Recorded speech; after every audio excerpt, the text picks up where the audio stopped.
Hello, ladies and gentlemen, it's me, John, aka Astro Comics, and today we're reviewing a comic that I was really looking forward to reading. It's Spider-Man Blue, written by Jeff Loeb and drawn by Tim Sale. I actually think one of these guys I reviewed one of their comics before. I'm not sure, the names just sound familiar. But yeah, I was really looking forward to reading this comic, to getting it, and now that I finally got it, I want to review it. First of all, let's go over the cover art. The main emphasis is blue, as in like jazz blues. That means when you're like sad.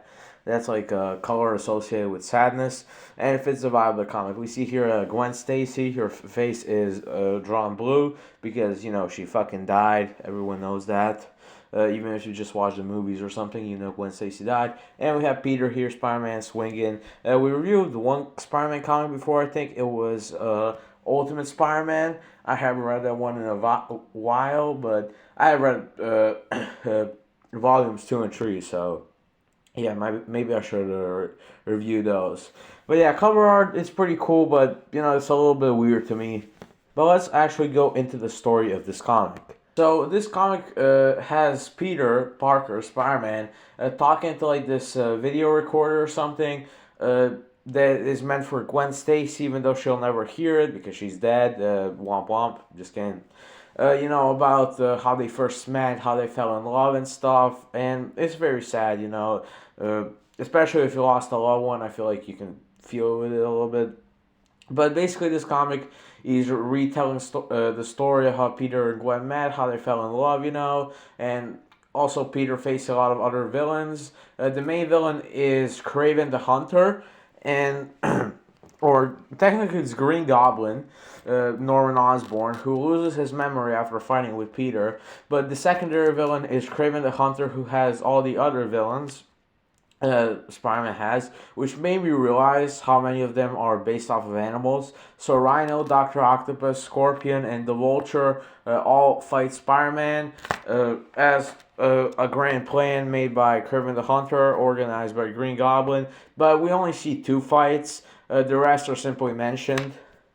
And that's where I think my first point thing I don't like comes in. Kraven the Hunter, we see him has all this aura. He's stalking Peter and stuff. But when it comes to the actual fight, it's not it, man. It's really fucking disappointing. I don't really want to spoil all that much. When it comes to the other fight, the fight with Rhino is okay. It's pretty short. And I'll say the fight with Vulture, because there's 2 Vulture. You have a guy named Blackie. That's literally his name. Blackie, I don't know. He becomes like the new Vulture because he's younger, stronger. But the old Vulture, the bald old guy, he wants to stay in his position. So the 2 of them fight while Peter is trying to get both of them arrested, and meanwhile also trying to get on a party. So this is pretty fucked up.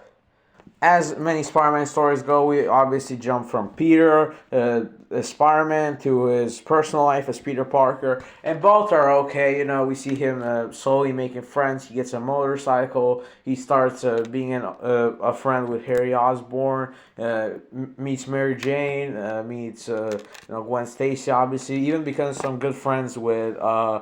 What's his name? Flash Thompson, yeah, who actually goes to the military, and that foreshadows that he'll become Agent Venom. That comic should also come out in this Ultimate Graphic Novel collection, so obviously I have to read that one. I fucking love Venom.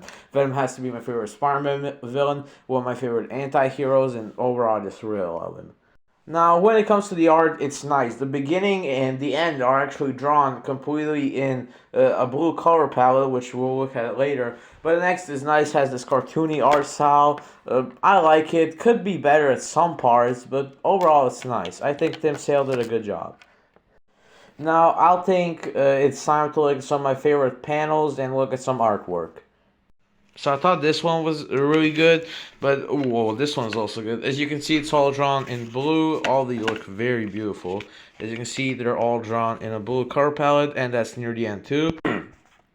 Here you can see, just waiting for the camera to focus.